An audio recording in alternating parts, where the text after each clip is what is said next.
Maria Lopez was more than just a teacher. She was the kind of person who lit up a room with her smile, the one who stayed after class to help struggling students, and who remembered every birthday.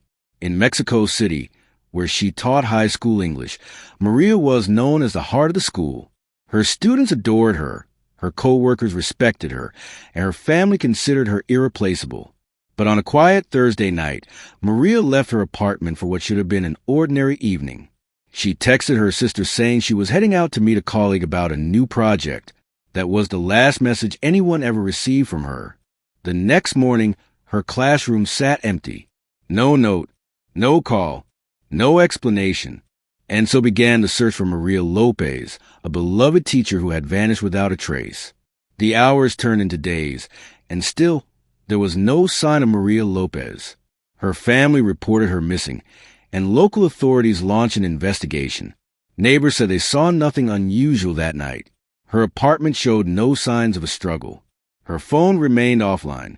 But then came the first clue, a grain of hope in an ocean of uncertainty. Security footage from a nearby convenience store showed a woman matching Maria's description walking down the street just after midnight. At first glance, it seemed like a normal sighting, but something about the way she moved caught the eye of investigators. It wasn't until they slowed the footage down that they noticed it. The woman was holding her phone, but not like Maria usually did. Her posture was off. Her steps were hurried, almost forced. It wasn't Maria. Someone was impersonating her. The realization sent chills through the investigative team. If that wasn't Maria, then when had she really disappeared? And who knew more than they were letting on? The case took a dramatic turn as detectives began to dig deeper into Maria's last known movements and the people closest to her. What they found next would change everything. As the investigation deepened, detectives turned their attention to the people in Maria's inner circle. Her colleagues, her friends, and especially the colleague she was supposed to meet that night.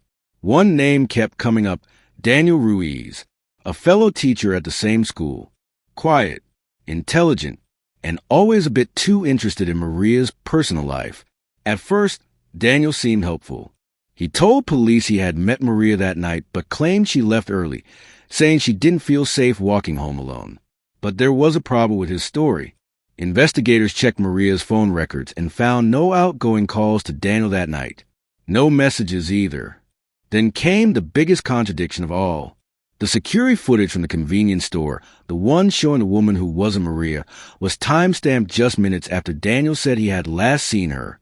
Someone was lying, and the deeper the police dug into Daniel's past, the more disturbing details began to surface. He had been reprimanded before for inappropriate behavior with students. He had financial troubles. And most importantly, he had access to something that could change everything. A secret Maria had recently discovered about him. A secret worth killing for.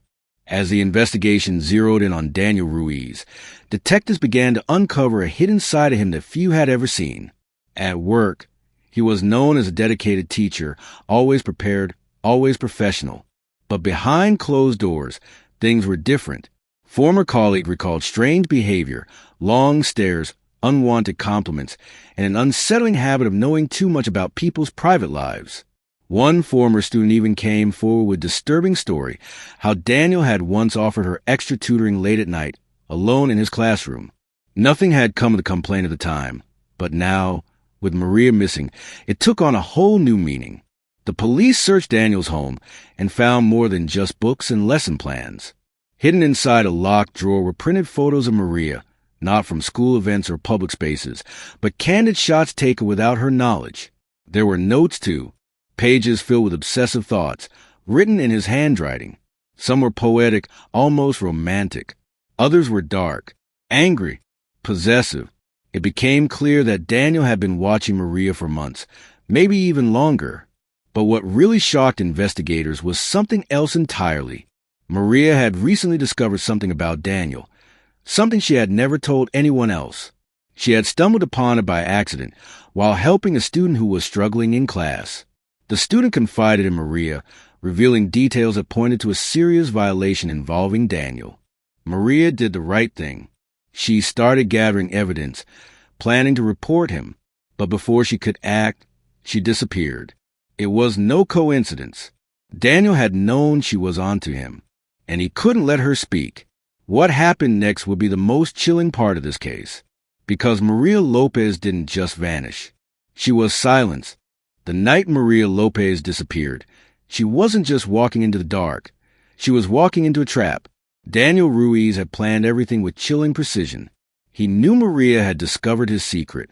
He knew she was preparing to expose him. And he knew that if she went to the authorities, his life as he knew it would be over. So he made a decision. That evening, he convinced her to meet under the guise of discussing school matters. It wasn't unusual for them to talk after hours. They had worked together for years. She trusted him. But this time, it was different. Maria arrived at the location Daniel had chosen, a quiet alley behind the school building, away from cameras and witnesses. What happened next is still difficult for investigators to piece together, but one thing is certain, she never left that alley alive. Forensic teams later found traces of her DNA mixed with blood on the pavement. Tire marks suggested a hurried departure. It's believed Daniel used a stun gun or some kind of sedative to subdue her before moving her body. But where did he take her? For days, he played the role of the concerned colleague, helping organize search parties, giving emotional interviews, even shedding tears on camera. No one suspected him. Not yet.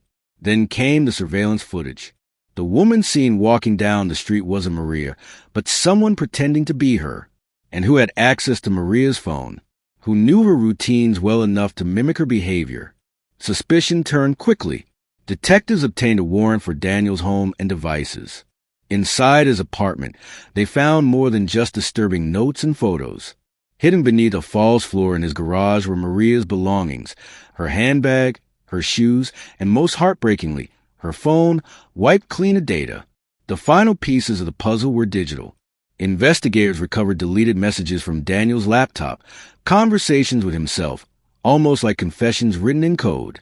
He admitted to everything, to the planning, to the fear, to the act itself.